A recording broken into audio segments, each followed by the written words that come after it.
Hit TV YouTube channels లో మీ వ్యాపార ప్రకటనలకు మరియు ప్రమోషనల్ ఇంటర్వ్యూస్ కోసం వెంటనే సంప్రదించండి. సదరన్ స్టేట్స్ మీటింగ్ జరిగినప్పుడు హోంమంత్రి గారి అధ్యక్షతన కుండ బద్దలుగొట్టినట్టు అప్పుడున్న ముఖ్యమంత్రి జగన్మోహన్ రెడ్డి గారు క్లియర్గా ఆంధ్రప్రదేశ్కి జరుగుతున్న అన్యాయాల గురించి లేవనెత్తిన తర్వాత అప్పుడు ఈ కమిటీ ఏర్పాటు చేయడం జరిగింది. ఈ కమిటీ ఏర్పాటు చేసిన తర్వాత ఢిల్లీలో కనీస పక్షాన్ని 3-4 సార్లు ఈ 2 రాష్ట్రాలకు సంబంధించిన సిఎస్లు కూర్చున్నారు. ఇది మర్చిపోబాకండి ఈ సందర్భంగా తెలియపరుస్తున్నారు. ఎక్కడైనా ఒక అడుగు పైకి వెళ్ళిన తర్వాత అక్కడి నుంచి మనం ముందుకు వెళ్ళాలి, అంతేగాని దాన్ని మొత్తం స్క్రాప్ చేసి 0 నుంచి వస్తామనడము అది సరైన పద్ధతి కాదు అని నేను భావిస్తూ ఉన్నా.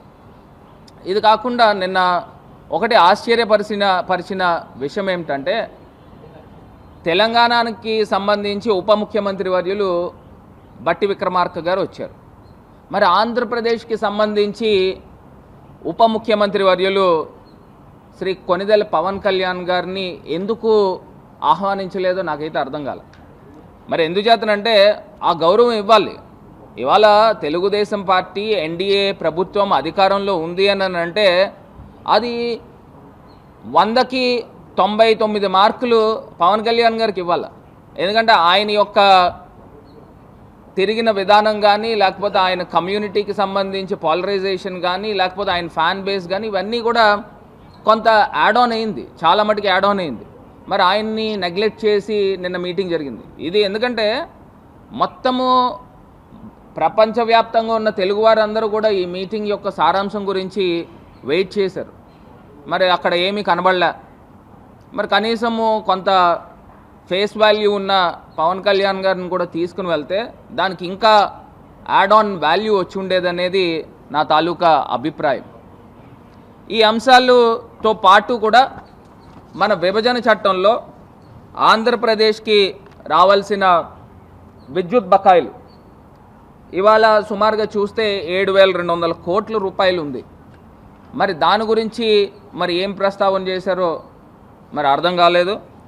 ఇది కాకుండా వాళ్ళు వార్తలు కూడా వచ్చిన అంశం ఏంటంటే, భద్రాచలం దగ్గర సంబంధించి ఒక 5 గ్రామాలని కలపాలనే అంశం గురించి కూడా వార్తలు వచ్చినాయి. మరి ఇవన్నిటికి కూడా ఖండన ఇవ్వాల్సిన అవసరం ఉంది. ఏవైతే మీడియాల్లో వార్తలు వస్తూ ఉన్నాయో ఇవన్నీ పుకార్లే అని ఖండన ఇవ్వాల్సిన అవసరం ఉంది. ఇది కాకుండా మరి విభజనకు సంబంధించి నీటిపారుదల ప్రాజెక్టులకి సంబంధించి ఎక్కడా కూడా మరి ఏం ప్రస్తావన చేశారో. ఎందుకంటే ముఖ్యమంత్రి జగన్మోహన్ రెడ్డి గారు ఉన్నప్పుడు ఏదైతే శ్రీశైలం ఎడమ కాల్వకి నిమిత్తము, అదేవిధంగా నాగార్జున సాగర్ కుడి కాలువలో అది ఆంధ్రప్రదేశ్ భూభాగంలో ఉంది. ఆ స్పిల్వేకి సంబంధించిన భాగాన్ని కూడా వైఎస్ఆర్సీపీ అధికారంలో ఉన్నప్పుడు మనం హ్యాండ్ ఓవర్ చేసుకోవడం కూడా జరిగింది. ఏదైతే కేంద్ర ప్రభుత్వము మధ్యవర్తిత్వం ఉన్నారు కాబట్టి ఇంకా మేమందరం కూడా సమన్వయం పాటించామనే అంశాన్ని కూడా ఒక్కసారి గుర్తుకు చేస్తూ ఉన్నాం. మరి ఇవాళ ఇన్ని ఆస్తులు ఆంధ్రప్రదేశ్కి రావాల్సినవి ఉన్నాయి. మరి వీళ్ళు టైం ఫ్రేమ్ పెట్టారు, 14 రోజులు టైం ఫ్రేము. సిఎస్ లెవెల్లో కాకపోతే మంత్రుల లెవెల్ అన్నారు, మంత్రుల లెవెల్ కాకపోతే ముఖ్యమంత్రి లెవెల్ అన్నారు. నాకేదో ఒకటి అర్థం కాని అంశం ఏంటంటే, ఇది చాలా జటిలమైన సమస్య. ఈ జటిలమైన సమస్య హై లెవెల్ కమిటీలోనే జరగాల. ఏదో 2 ముఖ్యమంత్రులు కూర్చున్నారు ఇది పరిష్కరించుకుందామంటే జరగదు. ఎందుచేతనంటే కేంద్ర పెద్దలు కూడా దీనిపైన కూర్చుని, ఎందుకంటే విభజన చేసిందే కేంద్ర ప్రభుత్వం. మరి ఆల్రెడీ ఒక కమిటీ ఉన్నప్పుడు మళ్ళీ కొత్త కమిటీ వేయడం ఏంటనేది ఆశ్చర్యం అనిపిస్తూ ఉంది. అంటే ఇది కాలయాపన చేయడానికా? ఆల్రెడీ కేంద్ర ప్రభుత్వం ఉంటేనే కదా ఇవన్నీ కూడా విభజనకు సంబంధించి. ఎందుకంటే ఏ రాష్ట్రానికి సంబంధించి ఆ రాష్ట్రంలో ప్రెషర్స్ ఉంటాయి, నేను కాదని చెప్పను. ఎందుకంటే తెలంగాణ ప్రజలు అనుకోవచ్చు ఏమన్నా ఆంధ్రాకి ఇస్తూ ఉంటే ఈయన ఆంధ్రాకి దోషపెడుతున్నాడు, అదేవిధంగా ఆంధ్రప్రదేశ్ ప్రజలు కూడా అది అనుకుంటారు. మరి అలాంటిది మధ్యవర్తిత్వం కింద ఉన్న కేంద్ర ప్రభుత్వము ఆ షీలా బేడి కమిటీని ఎందుకు విస్మరించారనే అంశాన్ని వాళ్ళు లేవనెత్తుతూ ఉన్నాం. ఇది ప్రధానమైన అంశము. సో ఖచ్చితంగా నేను గతంలో కూడా పార్లమెంట్ వేదికగా నేను మాట్లాడాను. ఎందుచేతనంటే ఏపీ రీఆర్గనైజేషన్ యాక్ట్ 2014కి సంబంధించి కేవలము 10 సంవత్సరాల మటుకే దీని యొక్క పీరియడ్ ఉండడం జరుగుతుంది. మరి 10 సంవత్సరాల తర్వాత అది ఎక్స్పైర్ అయిపోతుంది. అంటే విభజనకు సంబంధించి ఆస్తుల గురించి చెయ్యొచ్చు, అయినప్పటికీ కూడా దీన్ని ఇంకొక 10 సంవత్సరాల పాటు ఎక్స్టెండ్ చేస్తే నిజంగా ఆంధ్రప్రదేశ్కి కూడా ఒక చట్ట రూపేణ ఒక అంశము మన ముందర ఉంటుంది. సో పార్లమెంట్లో కూడా నాకు తెలిసి మరి ఎన్డీఏలో భాగస్వామ్యం కింద ఉన్న తెలుగుదేశం ఎంపీలు కూడా దీని గురించి ఎవరో కూడా మాట్లాడలా. నేను గతంలో ఉన్నప్పుడు నేను మాట్లాడడం జరిగింది. ఏపీ రీఆర్గనైజేషన్ యాక్ట్కి సంబంధించి 10 సంవత్సరాల మటుకే దీని యొక్క పీరియడ్ ఉంది. హైదరాబాద్ యాజ్ అన్ కామన్ క్యాపిటల్గా దీన్ని ఇంకొక 10 సంవత్సరాలు ఎక్స్టెండ్ చేయాల్సిన అవసరం ఉంది అని చెప్పి నేను పార్లమెంట్ వేదికగా మాట్లాడాను. మరి మన ఆంధ్రప్రదేశ్కి సంబంధించి ఎన్డీఏలో భాగస్వామ్యం కింద ఉన్న తెలుగుదేశం ఎంపీలు ఎందుకు మాట్లాడలేదు అని ఈ సందర్భంగా నేను ప్రశ్నిస్తూ ఉన్నా.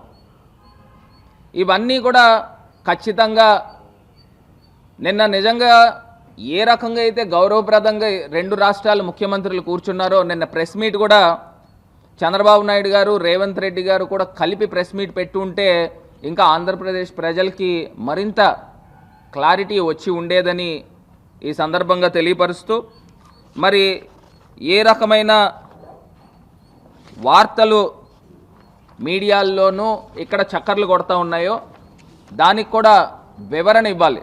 ఎందుచేతనంటే ఖచ్చితంగా భద్రాచలం చుట్టూరు ఉన్న 5 గ్రామాలని అడిగారని మాకు ఇన్ఫర్మేషన్ ఉంది. దానిపైన అదేవిధంగా ప్రధానమైనది పోర్ట్స్ గురించి, ఆ పోర్టుల్లో భాగంగా మాకు కూడా వాటా కావాలి అని అడిగిన సందర్భం గురించి దాని గురించి కూడా వివరణ ఇవ్వాలి. మరి సాక్షాత్తు తిరుమల తిరుపతి దేవస్థానం గురించి కూడా వార్తలు వచ్చినాయి. అవి జరిగిందో లేదో నాకు తెలియదు, కానీ దీనిపైన ప్రజలకి వివరణ ఇవ్వాల్సిన అవసరము మరి 2 ప్రభుత్వాలపైన ఉంది అని కూడా ఈ సందర్భంగా తెలియపరుస్తున్నా. విభజన హామీల గురించి చర్చ తక్కువ, రవాణా గురించి లేకపోతే ఆ డ్రగ్స్ అంశాలు ఏదైతే ట్రాన్స్పోర్ట్ అవుతున్నాయన్నాయో వాటి గురించి ఎక్కువ టైం స్పెండ్ చేశారని తెలిసింది. అంటే సుమారుగా 1:45 నిమిషాల పాటు చర్చలు జరిగిన దాంట్లో ప్రధానంగా మాట్లాడాల్సిన అంశాలు ఏంటండి? షెడ్యూల్ 9కి సంబంధించి, షెడ్యూల్ 10కి సంబంధించి ఏదైతే రీఆర్గనైజేషన్ యాక్ట్లో పొందుపరిచి ఉన్నారో ఈ ఆస్తుల గురించి మరి రావాల్సిన అవసరం ఉంది. ఇది కాకుండా విద్యుత్ బకాయిలు కూడా ఎన్ని సంవత్సరాలని మనం ఆగాలనండి? ఇప్పుడు ఆంధ్రప్రదేశ్ ఇప్పటికే అన్యాయం జరిగింది, మరి వచ్చిన దాన్ని ఆ డబ్బుల్ని ఏదైనా క్యాపిటల్ ఎక్స్పెండిచర్ వాడడానికి ఉపయోగపడుతుంది కదా. మరి అదేవిధంగా రెవెన్యూ డెఫిసిట్, మరి ఇవన్నీ కూడా రావాలి అని అంటే ఖచ్చితంగా కేంద్ర పెద్దల యొక్క మధ్యవర్తిత్వంతోనే ఈ మీటింగ్ జరిగి ఉంటే ఇంకా సానుకూలంగా అంశాలు బయటకు వచ్చేవి. ఎందుకంటే ఇప్పుడు దాకా ఒక కొలిక్కి తీసుకుని వచ్చిన అంశాలని దాని ముందర తీసుకెళ్తారు, అంతేగాని దీన్ని స్క్రాప్ చేసి మళ్ళీ మేము 0 నుంచి స్టార్ట్ చేస్తామని అంటే కరెక్ట్ పద్ధతి కాదు.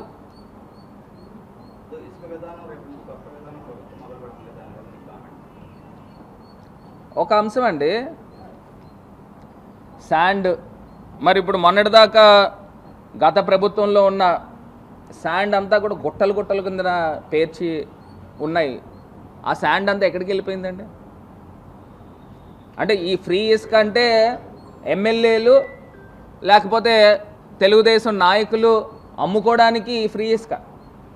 ఆ పేరు ఏంటంటే నాకు తెలిసి మరి నిన్న ఎమ్మెల్యే కూడా ప్రెస్ మీట్ పెట్టినప్పుడు నేను చూశాను. రాజ్యాంగం మీద ఒట్లు ఇవన్నీ చెప్తా ఉన్నాడు. నువ్వు రాజ్యాంగం మీద ఒట్లేసి మొత్తం అక్కడ ఉన్న ఇసుక గుట్టలన్నీ ఎన్ని కోట్లకు అమ్ముకున్నావు బాబు? నువ్వు రాజ్యాంగం మీద ఒట్టేసావు కదా, ప్రజలు దేవుళ్ళు అన్నావు కదా, ఎన్ని కోట్లకు అమ్ముకున్నావు? ఇదేనా నువ్వు రాజ్యాంగానికి ఇచ్చిన విలువ? ఎవరైనా పోనీ మీడియా మిత్రులు మీరు ఎవరైనా ఇల్లు కట్టుకుంటే మీరు ఏదైనా ఒక లారీ పంపించండి, శాండ్ ఫ్రీగా వేస్తారేమో. పైకి మాటలు కౌర్లు ఎన్నైనా చెప్పచ్చు, అన్ని కౌరులు చెప్పిన వ్యక్తి ఏం చేశాడండి? ఇన్ని మాటలు చెప్తున్నాడు, ఎంత పెద్దోడైనా ఎంత ఇదైనా అని మరి కౌరులు చెప్తా ఉన్నారు. ఏంటి ఇది? దీనికి అర్థం ఏంటి? మీరు నిజంగా ఇల్లు కట్టుకుంటే మీరు ఒక లారీ పంపిస్తే ఫ్రీగా వేస్తారా? పోనీ కనీసము లోడింగ్ ఛార్జెస్ ఒకటే వేసుకుని ఏమన్నా ఇస్తారా? కనీసం ఒక 1000 రూపాయలు నేను డబ్బులు ఇస్తాను నాకు ఫ్రీగా ఇవ్వండి అని అంటే ఇస్తారా? ఒక్కొక్క లారీ 13,000, 14,000, 15,000. ఇక్కడ నుంచి వైజాగ్ కనుక ఒక లారీ వెళ్తే 30,000-35,000 రూపాయలు మరి తీసుకుంటా ఉన్నారు. మరి ఈ డబ్బులన్నీ ఫ్రీ కంటే ఎవరి జేబులోకి వెళ్తున్నాయి? ఈ విధానం ఏంటంటే కౌరులు చెప్పడానికి ఎన్నైనా బాగుంటాయి. హిట్ టీవీ యాప్ ని డౌన్లోడ్ చేసుకోండి. ఇందులో short news, live news, entertainment movies అన్ని అవైలబుల్ గా ఉన్నాయి. Please download Hit TV app. Hit TV app. Hit TV యాప్ని ఫ్రీగా డౌన్లోడ్ చేసుకోండి.